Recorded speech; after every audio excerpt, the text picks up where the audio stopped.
How could we harvest the sun's energy? Look at the sun. From Earth, it appears almost impossibly powerful, a brilliant sphere hanging in the sky. But here's the crazy part. Humanity is currently collecting only a microscopic fraction of the energy the sun sends our way. And that's where the real question begins. What if a civilization could actually harvest the sun at an enormous scale? Not just with solar panels on rooftops, not just with giant solar farms, but by surrounding the sun with millions or even billions of energy-collecting structures.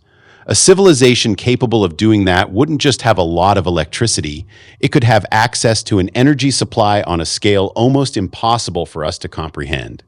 Think of the sun like a gigantic waterfall. Earth is standing underneath it with a tiny cup. That cup is our solar infrastructure. We catch some of the water, but almost all of the waterfall continues past us. The sun works in a similar way. It releases an enormous amount of energy in every direction. Earth intercepts only a tiny portion of that radiation, and most of the sun's energy simply continues into space. So what would happen if we built a much bigger cup? The first step is actually something we're already doing: solar farms. Millions of photovoltaic cells convert sunlight directly into electricity. But even covering enormous areas of Earth with solar panels has a fundamental limitation. We're still collecting sunlight after it has traveled nearly 150 million kilometers from the sun. And we're competing with clouds, night, weather, Earth's atmosphere, land availability, and energy storage. So an advanced civilization might eventually look somewhere else, towards space. Imagine placing huge solar collectors in orbit.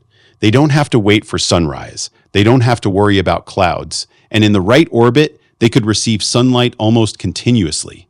But even this would only be the beginning, because there's a much more ambitious idea: a Dyson swarm. Despite what science fiction sometimes shows, a Dyson swarm wouldn't necessarily be a solid shell surrounding the sun. Instead, imagine millions or billions of independent structures orbiting the sun. Solar collectors, power stations, factories, habitats, machines, each one capturing a portion of the sun's energy.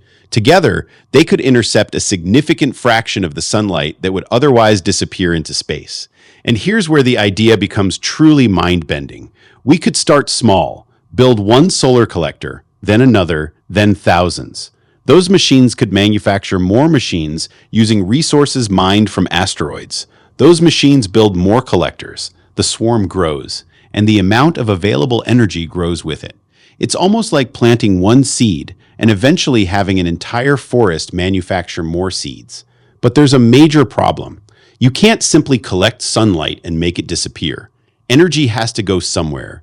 If a civilization captures sunlight, uses it, and eventually releases that energy as waste heat, the system becomes visible in another way, mostly through infrared radiation. And this creates one of the most fascinating consequences of a Dyson swarm. A civilization harvesting huge amounts of stellar energy might become detectable, not because we see its machines directly, but because we see an unusual amount of infrared radiation coming from the system.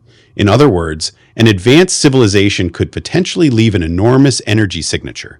And this leads to an even bigger question. How much energy would a civilization actually need? A planetary civilization might use energy to power cities, transportation, computing, industry, and artificial intelligence. A civilization operating across an entire solar system could require vastly more. And a civilization capable of controlling the energy of its entire star would represent something radically different from modern humanity. It wouldn't simply be a civilization that had better technology. It would be a civilization operating on an entirely different energy scale. But there's an important reality check. A Dyson swarm is not something humanity is about to build. The engineering challenges are enormous. We would need extraordinary amounts of material. We would need autonomous manufacturing on an astronomical scale.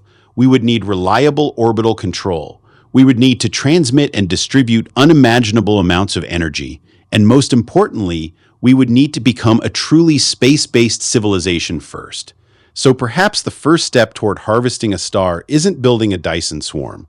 Maybe it's simply learning how to build one more solar panel in space, then another, and another, until one day our civilization stops thinking of the sun as something that rises in the morning and starts thinking of it as an enormous energy infrastructure system. Because the sun isn't just a light in our sky, it is a star, a gigantic fusion reactor that has been producing energy for billions of years. And right now, we are standing beside it with a cup. The real question is, how big could we make the cup? Cosmic civilizations. The universe is full of energy. The question is whether civilizations can learn how to use it.